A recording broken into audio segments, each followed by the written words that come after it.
Thanks again for tuning into Moonshine Gaming. I'm Chris, and today we're going to be going over my top 5 personal favorite horror-themed video games. I figured in lieu of Halloween this would be a fun episode to do. I even got my Friday the 13th t-shirt on to set the mood.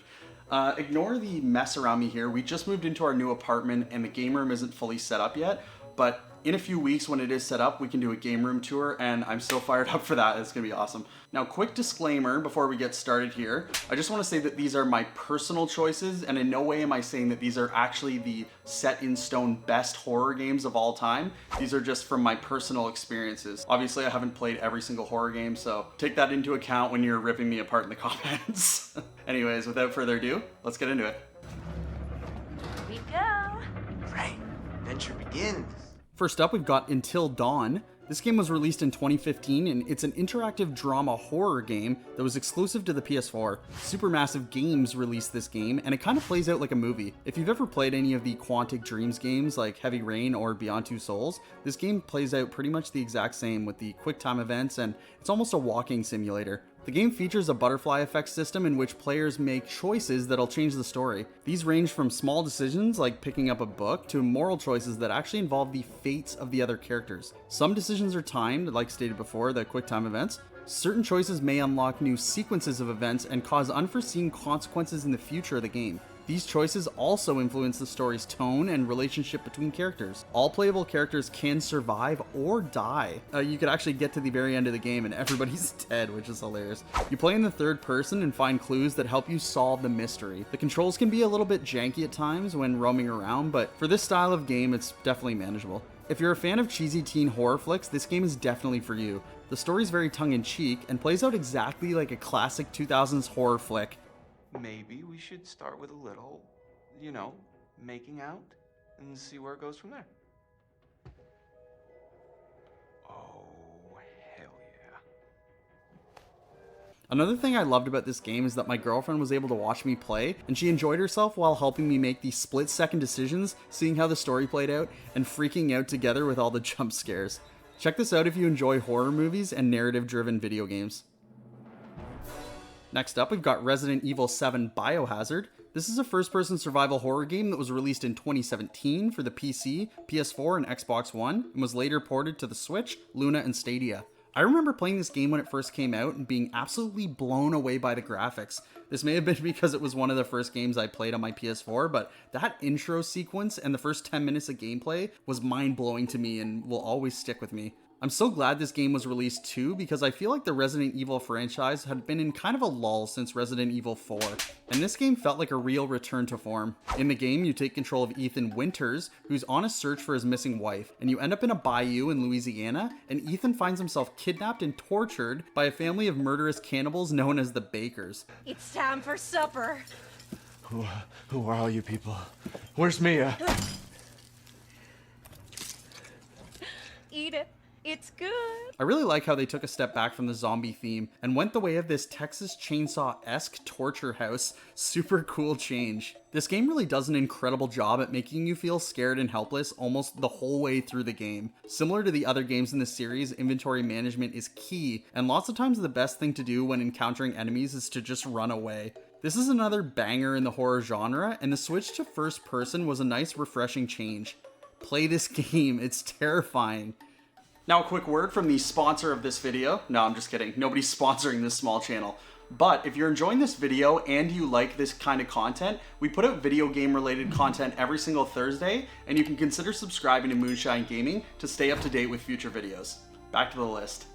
Next up, we've got Inside. This is a horror-themed puzzle platforming adventure game released originally for the Xbox One and later released for the PC, PS4, Switch, and Mac. This game is an experience. The atmosphere and unique art style of the game are incredibly breathtaking, so good that it was actually nominated as Game of the Year alongside Doom, Titanfall 2, Uncharted 4, and 2016 winner Overwatch. That's pretty good company, I'd say. There's not a single piece of narrative in this game, and you actually just get thrown into it and have no idea what's going on. No instructions emotions, no backstory, no nothing. You're just dropped into the game, and you explore a surreal and mostly monochromatic environment presented in 2.5D. The game's dark, with color used sparingly to highlight both the player and certain parts of the environment. This game is mostly silent, with the exception of the occasional and terrifying musical cues, and the boys' vocals, some dog barking, equipment, and sound effects, but other than that, it's eerily quiet.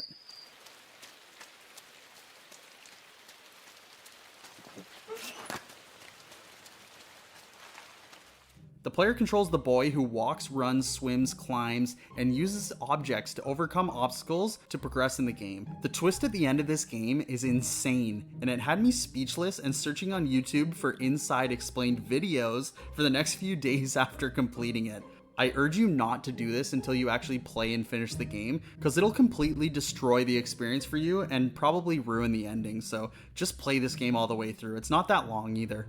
Next up, we've got Diablo. This is a horror-themed hack-and-slash RPG that was released in 1997 for the Windows and later ported to the PS1 and Mac. I personally always played this game on the PC, and it was my first ever experience of online gaming. Me and my friend Aaron would log on to Battle.net almost nightly and hack and slash our way through this epic game. The game's played in an isometric view, and dungeon levels are procedurally generated with themes for each level. For instance, the catacombs tend to have long corridors and closed rooms, while the caves are more non-linear. The players are assigned to a random number of quests over several tiers, and these quests are optional but usually offer powerful and unique items as rewards and help level up the character and or reveal more backstory, so it is beneficial to do all these quests. However, the final 2 quests are actually mandatory in order to complete the game. I always use the warrior because I like to get up close and personal with the baddies, and my friend that I played online with would always use the rogue, so he would attack at a distance while I attacked directly. We made a pretty great team. One thing about this game is that you can't just go in guns a-blazing when mobs of enemies appear. Ready, guys? Let's do this. Leroy Dragons! You have to be strategic, you have to take precautions, and you have to make sure that you have healing potions at the ready. If you're not careful, you'll get destroyed in a matter of seconds. Because of this, it makes progressing in the game much more rewarding, and also finding good loot much more satisfying. With Blizzard releasing the Diablo 2 remaster recently, I'm keeping my fingers crossed that an eventual Diablo 1 remaster might just happen. What ails you, my friend? Next up, Bloodborne. Where do I start with this one? This is such a good game, but it's also so rage-inducing. This is a gothic horror-themed action RPG that was exclusively released for the PS4 in 2015. This game's played from a third-person perspective, and players control a customizable protagonist, and the gameplay's focused on strategic weapon-based combat and exploration. Players battle varied enemies while using items such as swords and firearms, exploring different locations, interacting with NPCs, and unraveling the city's mystery. I still vividly remember when I bought this game, and I had no idea what it was. I went into my local video game store, which was called Iceman Games. RIP Iceman Games is not there anymore.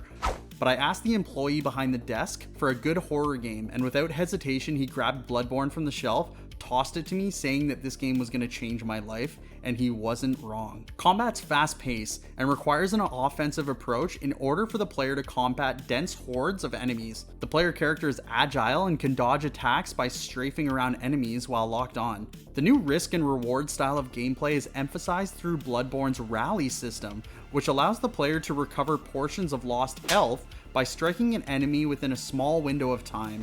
I'll be honest, this game is brutally difficult. Side note, before playing this game, I didn't have any experience with From Software games, so this was even more difficult for me. It actually took me 3 separate times of attempting to play it to even get past the first level. The first 2 times I rage quit, but it was well worth it the 3rd time around.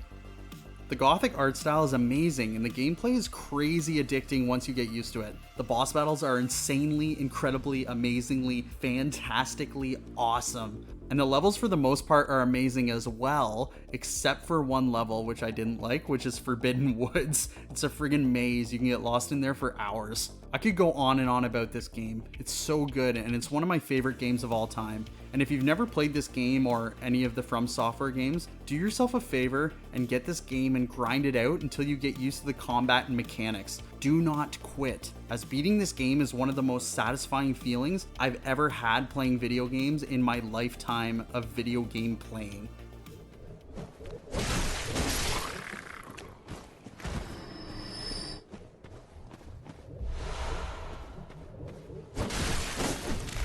Bonus entry. We're asking my girlfriend her favorite horror themed game because she likes horror themed video games as well. Here we go.